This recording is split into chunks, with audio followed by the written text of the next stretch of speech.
Cerita diawali dengan memperlihatkan regu pasukan khusus kepolisian yang mendapat surat tugas untuk menangkap seorang gubernur bernama Sandro karena terbukti melakukan tindak korupsi dana rumah sakit. Tanpa menunjukkan rasa panik sedikit pun, Sandro malah menawari mereka segelas kopi espresso panas. Would you like some coffee?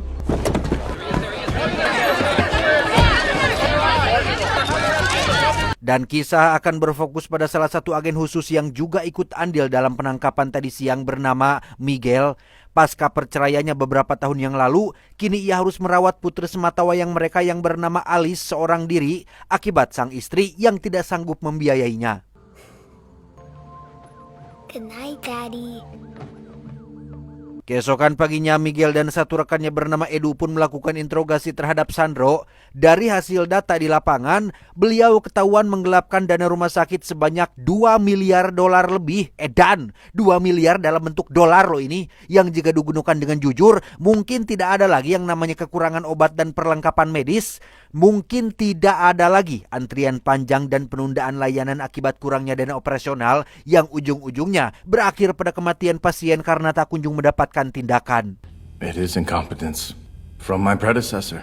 Do you know how much spending deficit I inherited from the previous office? Bukannya mikir setelah digenggerehkeun, Sandro justru mengalihkan pembicaraan dengan menyalahkan gubernur lama yang meninggalkan defisit keuangan secara signifikan tanpa mendapat jawaban dari pertanyaan Miguel sebelumnya. Kapten tiba-tiba menarik mereka dari ruang interogasi dengan alasan pengacara sudah mengambil alih kasusnya. I held him off as long as I could. I appreciate that. Now there's nothing can be done right now.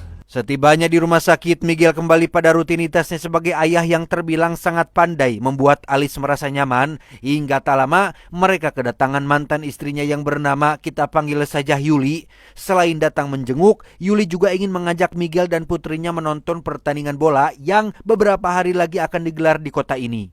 Yeah, looks like we're going to the stadium.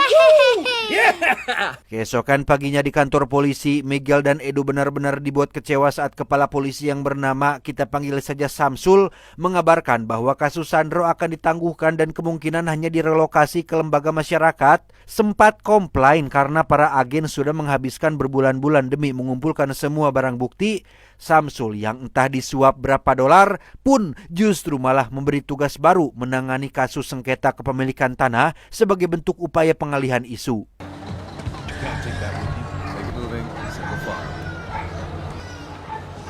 Karena hari ini adalah jadwal pertandingan, Miguel yang masih bekerja pun meminta Edu meneruskan evakuasi pembebasan lahan tanpa dirinya. Sementara Yuli akan menyusul belakangan. Ia dan Alice melanjutkan dengan berjalan kaki karena lalu lintas sedang macet-macetnya. Dan tiba-tiba...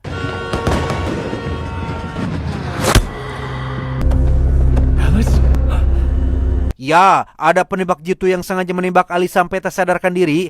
Beruntung Miguel masih sempat melarikannya ke rumah sakit dan meminta perawat untuk segera melakukan tindakan. Di mana hal menyesekan terjadi saat pihak rumah sakit hanya membersihkan luka Alice di ruang koridor dengan alasan tidak adanya cukup ruang dan alat operasi hingga membuat sang anak tewas kehabisan darah.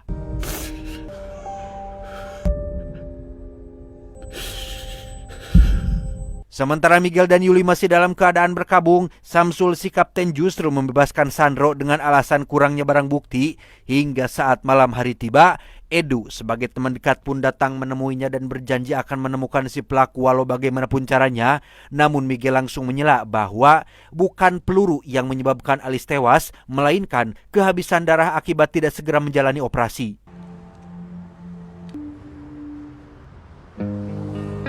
Lolos dari jerat hukum, Sandro yang tegablek pikiran pun justru malah mengadakan jumpa pers untuk memberitahu bahwa ia akan mencalonkan diri sebagai presiden pada periode mendatang, di mana tindakan edannya ini sontak memancing warga melakukan demo besar-besaran.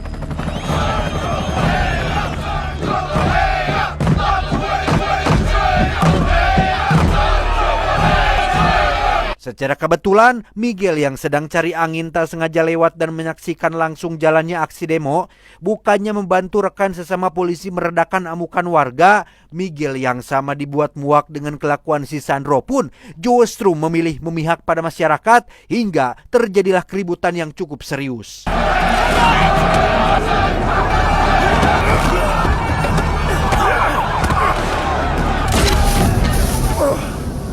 Dan ya, saat polisi menembakkan bom asap itulah, Miguel tak sengaja menemukan masker penutup wajah anti gas dan langsung memakainya. Dikira akan mundur melarikan diri, ia justru malah semakin membrutal menghajar para polisi. Sebagian warga ikut terlibat baku hantam dan sebagian lagi hanya merekam untuk sekedar mendapat FYP di TikTok.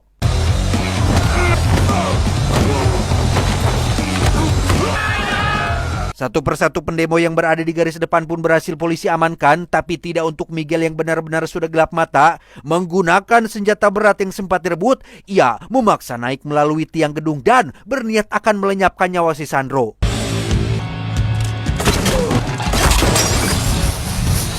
Beres menghabisi 3 penjaga di pintu depan, kini Miguel hanya tinggal mencari di mana keberadaan Sandro. Melihat semua anak buahnya sudah habis dibantai, Sandro yang hanya bisa cungap-cungap di depan publik pun seketika dibuat mati kuku saat Miguel membogomnya hingga tewas dan mamam.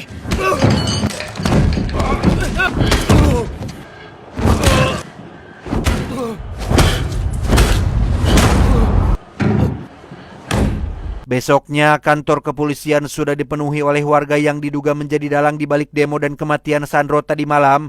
Melihat satu wanita muda dengan gerak-gerik mencurigakan sambil terus menatapnya, Miguel langsung membawa si wanita ke ruang interogasi. I'll start with the girl.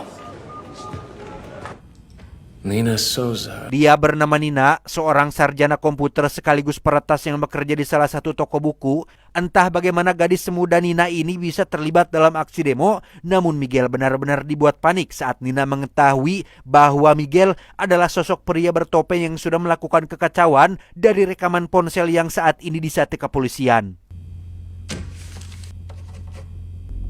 I think you're gonna like it. Setelah memberitahukan sandi ponselnya, Miguel pun melepaskan Nina dengan alasan tidak ditemukannya barang bukti. Tiba di ruang penyitaan barang, ia akhirnya menemukan ponsel yang dimaksud dan mendapati rekaman utuh saat Miguel memakai topeng dan melakukan aksinya.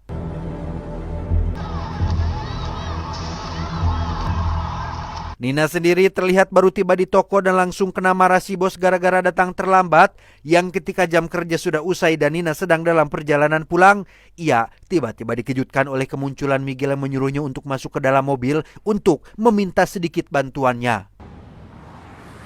Get in the car. Mengetahui Nina pandai meretas, Miguel rupanya diam-diam sudah mencuri laptop milik Sandro dan meminta Nina memeriksa semua datanya. Setelah hari-hari berat yang dilalui, Miguel bertekad akan menghabisi semua koruptor yang terlibat penggelapan bantuan dana rumah sakit sebagai bentuk keadilan versi Miguel sendiri. Passwords encrypted. This might take a while. Nina hanya menemukan beberapa foto tidak penting seperti kucing peliharaan, bola bowling, dan kegiatan golf yang Sandro kirim pada pejabat lain. Penasaran dengan foto-foto yang selalu dikirim secara berulang, ia akhirnya berhasil membongkar fakta mengejutkan bahwa semua data keuangan yang hilang dibuat dalam bentuk steganografi alias menyembunyikan data dalam informasi dari setiap foto. It's steganography. Everyone's knows this. Setelah mengantongi daftar nama-nama pejabat korup yang dicari, Miguel pun kembali ke rumah dan mengemasi semua perlengkapan taktis untuk menjalankan misinya. Ia juga tak lupa membawa topeng gas untuk menutupi identitas aslinya dan pergi ke suatu tempat yang akan dijadikannya sebagai markas.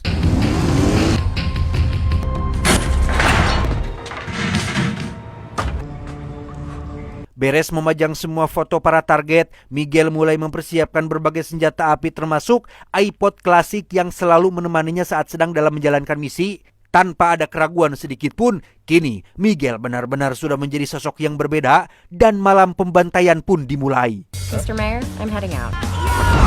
The police still have...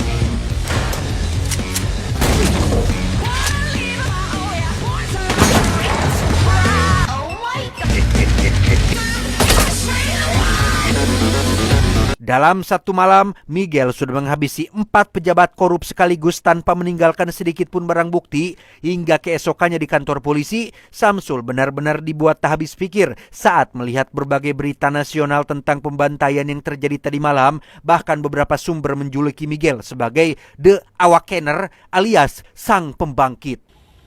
Leon, if you knew a person who was doing something really, really bad, Tengah hari, Miguel mendatangi toko Nina untuk kembali meminta bantuannya. Kali ini orang yang akan menjadi target buruannya adalah ibu menteri yang selalu dikawal ketat oleh bodyguard setianya. Dari informasi yang Miguel punya, si ibu akan mengadakan pertemuan pribadi di salah satu hotel ternama dan meminta Nina meretas kamera CCTV-nya. We can contact each I other. know what it is. I'm a hacker. Malamnya, tepat saat Miguel akan melancarkan aksi, Edu yang sedang mengobrak-abrik foto para korban pun akhirnya mengetahui siapa target The Awakener selanjutnya. Karena dari sekian daftar para petinggi, hanya ibu menteri lah orang yang paling dekat dengan Sandro. Setibanya di depan hotel, kini giliran Nina meretas CCTV agar Miguel bisa leluasa masuk. Ternyata ibu menteri melakukan pertemuan pribadi dengan salah satu ketua partai bernama Antero Gomez. Karena pasca kematian Sandro, Gomez ingin agar si ibu pembantu putranya naik mencalonkan presiden dan menyogok beliau dengan uang yang tidak main-main. Will you close that before the whole world sees it? Saat Miguel sedang menuju ruang ibu menteri itulah, Nina tiba-tiba memberitahu bahwa mereka kedatangan tamu lain, siapa lagi jika bukan Edu yang pastinya bermaksud menghentikan aksi The Awakener. Dan tiba-tiba, You! Hands up!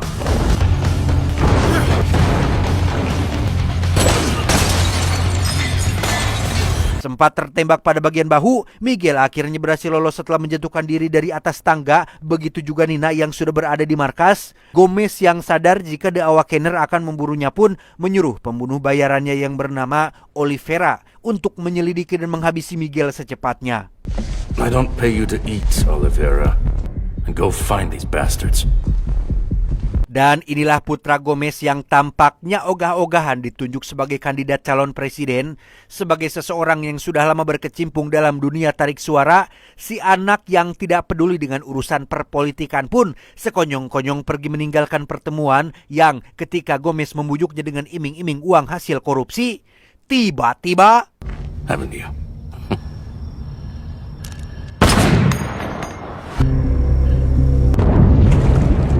ya, Miguel berhasil menembak si anak, tapi tidak untuk Gomez yang masih di tangtayungan. Hingga tak lama, Oliver menemukan jejak terakhir ponsel Nina yang mengarah pada sebuah toko buku. Namun karena yang ada di sana adalah si pemilik toko, ia pun dengan teganya tetap menghabisinya. Can I help you, sir? My eyes are open to the suffering all around us. Alhasil ketika Nina baru tiba di toko, ia benar-benar dibuat terkejut saat menemukan si bos sudah tewas bersimbah darah. Ia pun pergi ke markas Miguel untuk memberitahu bahwa mereka sedang dalam bahaya, tanpa sadar jika Olivera dan anak buahnya diam-diam mengikuti Nina sejak tadi, sehingga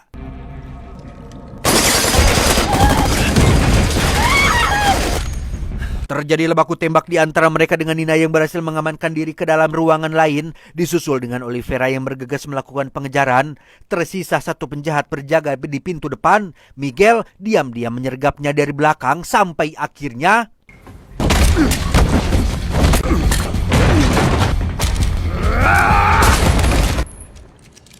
beres menghabisi semua kroco, Miguel pun buru-buru mencari keberadaan Nina dan mendapati Olivera sudah menangkapnya. Ia rupanya cukup cerdas dengan akan membuat kesepakatan bersama Miguel yang jika Miguel ingin Nina dilepaskan, maka ia harus menghabisi saingan calon presiden yang akan mencalonkan debat capres nanti. Karena pasca kematian sang anak, kini Gomez lah yang akan mencalonkan dirinya. What did you think? Here's the deal. She's your target. Setelah Miguel dan Olivera pergi, datang Edu dan para petugas memeriksa TKP karena mendapat laporan dari salah satu warga yang mendengar suara ribut-ribut tembakan, di mana Edu akan benar-benar terkejut saat menemukan iPod klasik milik Miguel tergeletak di atas meja, yang itu berarti sosok The Awakener adalah alias sang pembangkit, tidak lain dan tidak bukan adalah Miguel, teman kantornya sendiri.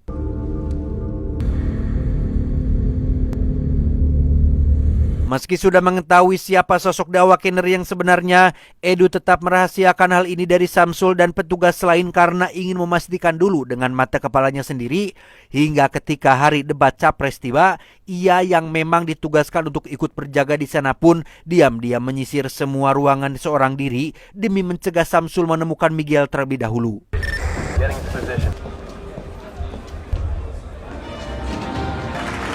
Good evening, ladies and gentlemen. First live presidential debate. Benar dugaan Edu tentang Miguel yang akan kembali melakukan aksinya. Saat ini Miguel sudah berada di atas gedung menjatuhkan satu persatu polisi yang berjaga. Setelah semua persiapan sudah selesai, target yang harus dihabisi ternyata adalah seorang capres wanita jujur yang pastinya akan membuat negara ini menjadi lebih baik. Yang ketika Miguel memutuskan membidik Gomez untuk dihabisi, tiba-tiba No, it's hard to understand it.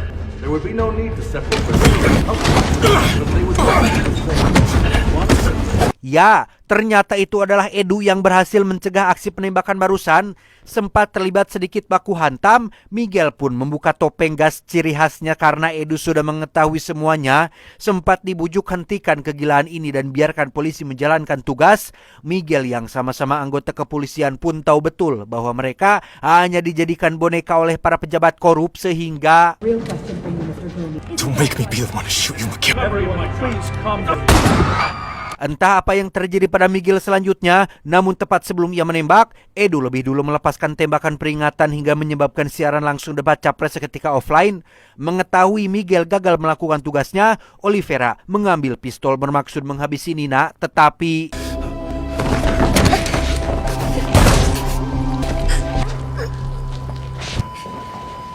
ya, berkat pecahan lampu bohlam yang sejak tadi Nina pegang, ia akhirnya berhasil lolos dan menghabisi Oliveira dengan cukup brutal. Hingga saat larut malam tiba, Miguel akhirnya berhasil ditangkap dan sedang digiring ke kantor polisi untuk diadili, di mana keberhasilan ini tidak lepas dari peran Edu yang mengambil keputusan bijaksana.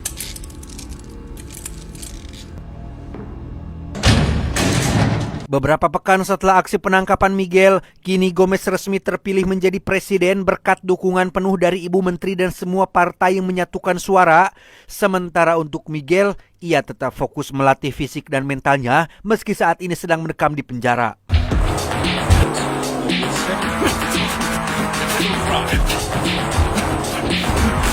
Suatu malam, Samsul menyuruh anak buahnya membawa Miguel ke ruang interogasi. Dikira akan memberikan keringanan hukuman, Samsul yang sejak awal sudah mendapatkan uang sogok dari Gomez pun langsung melampiaskan semua kekesalannya dengan menyuruh si anak buah menghajar Miguel sampai babak belur.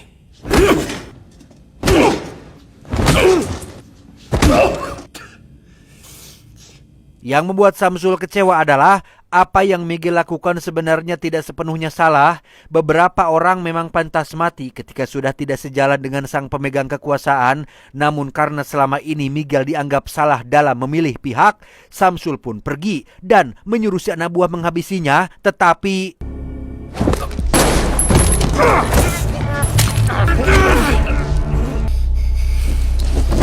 selesai menghabisi anak buah Samsul, Miguel pun pergi ke ruang senjata dan mengambil sebanyak mungkin yang bisa dibawa. Gelap mata dan nafsu kapegung, itulah yang Miguel rasakan saat ini. Sehingga tanpa banyak pikir, ia pergi ke gedung parlemen bermaksud menghabisi Gomez yang saat ini sedang hahaha menikmati jabatan barunya. Sehingga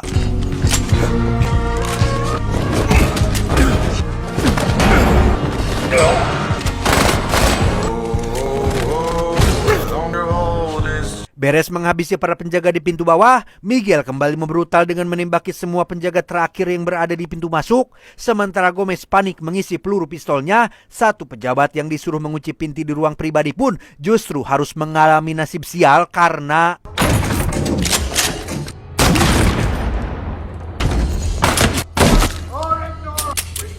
tersisa Gomez sendirian dengan pistol yang pelurunya sudah habis. Disinilah Gomez akhirnya jujur bahwa apa yang diperbuatnya selama ini memang tidak bisa dibenarkan baik di mata hukum apalagi di mata rakyat. Meski sudah memohon untuk diampuni, Miguel yang pada dasarnya pro terhadap masyarakat tertindas pun tanpa ragu menghabisi bebenguk si Gomez ini. Dan ya, tepat saat Gomez tewas itulah sudah ada puluhan penjaga presiden mengepung Miguel dari belakang dengan posisi siap menembak, di mana mereka tidak tahu bahwa sebelum Miguel masuk ke dalam gedung ini, ia sengaja memasang bom di beberapa titik yang siap diledakkan kapan saja sehingga